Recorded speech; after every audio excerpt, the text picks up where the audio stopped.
For the first time in history, people and machinery are working together, realizing a dream. A uniting force that knows no geographical boundaries without regard to race, creed, or color. A new era where communication truly brings people together. This is the dawn of the net. Want to know how it works? Click here to begin your journey into the net. Now, exactly what happened when you clicked on that link? You started a flow of information. This information travels down into your own personal mailroom, where Mr. IP packages it, labels it, and sends it on its way. Each packet is limited in its size. The mailroom must decide how to divide the information and how to package it. Now, the package needs a label containing important information, such as sender's address, receiver's address, and the type of packet it is.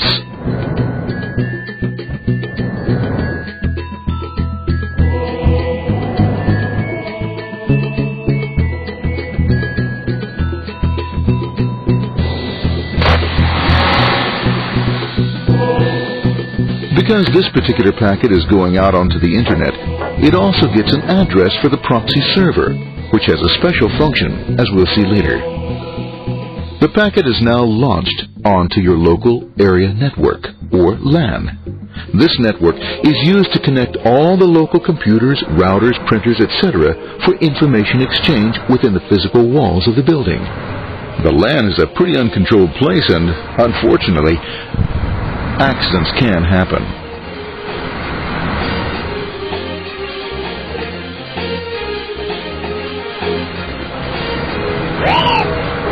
The highway of the LAN is packed with all types of information.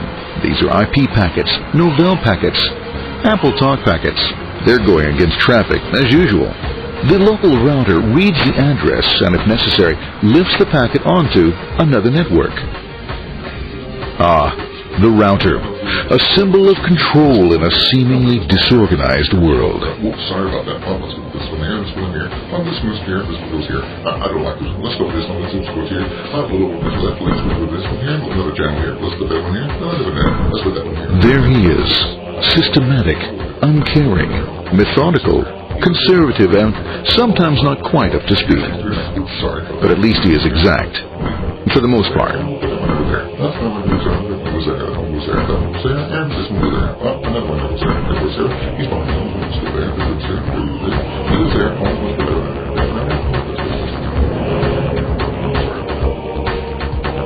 As the packets leave the router, they make their way into the corporate intranet and head for the router switch.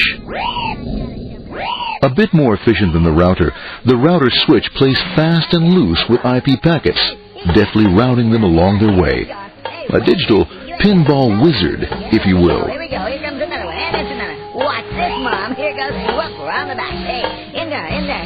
Over the left, over the right, over the left, over the right. You got it. Here it comes. Right on. He shoots. He scores. It's going. Hey, wait. Hey, watch out. Here comes another one. Oh, here we go. And it's As packets arrive at their destination, they're picked up by the network interface, ready to be sent to the next level. In this case, the proxy. The proxy is used by many companies as sort of a middleman in order to lessen the load on their internet connection, and for security reasons as well. As you can see, the packets are all of various sizes, depending upon their content.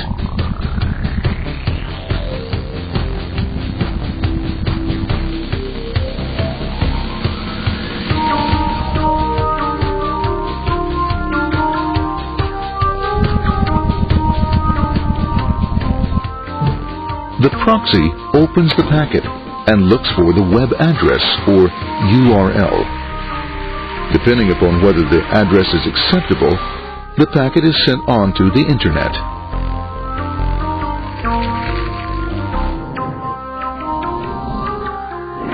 There are, however, some addresses which do not meet with the approval of the proxy, that is to say, corporate or management guidelines. these are summarily dealt with. We'll have none of that. For those who make it, it's on the road again.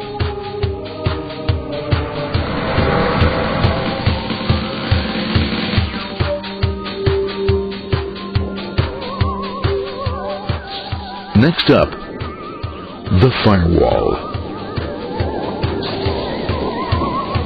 The corporate firewall serves two purposes. It prevents some rather nasty things from the Internet from coming into the intranet, and it can also prevent sensitive corporate information from being sent out onto the Internet. Once through the firewall, a router picks up the packet and places it onto a much narrower road, or bandwidth, as we say. Obviously, the road is not broad enough to take them all. Now you might wonder what happens to all those packets which don't make it along the way. Well, when Mr. IP doesn't receive an acknowledgement that a packet has been received in due time, he simply sends a replacement packet. We are now ready to enter the world of the Internet. A spider web of interconnected networks which span our entire globe. Here, routers and switches establish links between networks. Now, the net is an entirely different environment than you'll find within the protected walls of your LAN. Out here, it's the Wild West. Plenty of space, plenty of opportunities, plenty of things to explore and places to go. Thanks to very little control and regulation, new ideas find fertile soil to push the envelope of their possibilities. But because of this freedom, certain dangers also lurk. You'll never know when you'll meet the dreaded ping of death. A special version of a normal request ping which some idiot thought up to mess up unsuspecting hosts. The path our packets take may be via satellite, telephone lines, wireless, or even transoceanic cable. They don't always take the fastest or shortest routes possible, but they will get there. Eventually. Maybe that's why it's sometimes called the worldwide wait. But when everything is working smoothly, you can circumvent the globe 5 times over at the drop of a hat. Literally. And all for the cost of a local call or less. Near the end of our destination, we'll find another firewall. Depending upon your perspective as a data packet, the firewall could be a bastion of security or a dreaded adversary. It all depends on which side you're on and what your intentions are. The firewall is designed to let in only those packets that meet its criteria. This firewall is operating on ports 80 and 25. All attempts to enter through other ports are closed for business.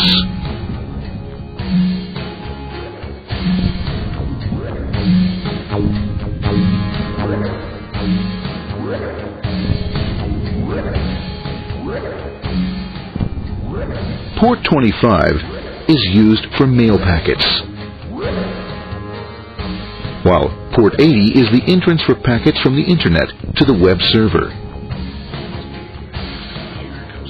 Inside the firewall, packets are screened more thoroughly. Some packets make it easily through customs, while others look just a bit dubious.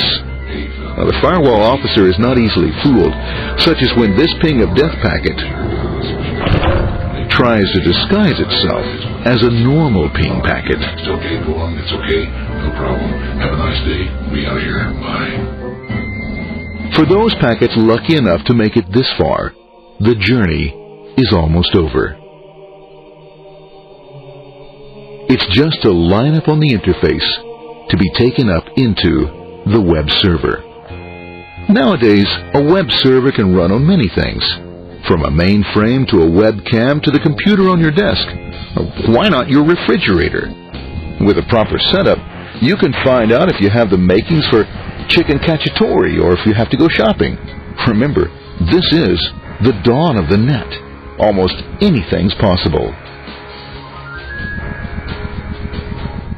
One by one, the packets are received, opened, and unpacked. The information they contain, that is, your request for information, is sent on to the web server application.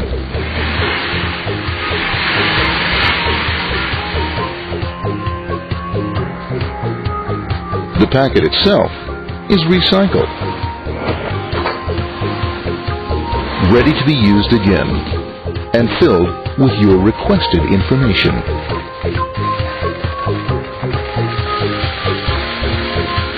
Addressed and sent out on its way back to you. Back past the firewall, routers, and on through to the Internet. Back through your corporate firewall.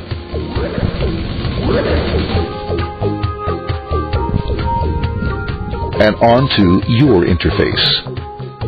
Ready to supply your web browser with the information you requested. That is, this film.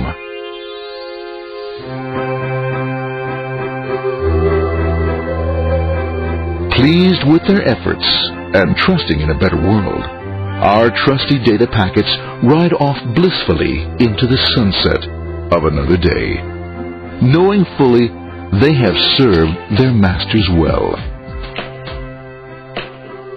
Now isn't that a happy ending?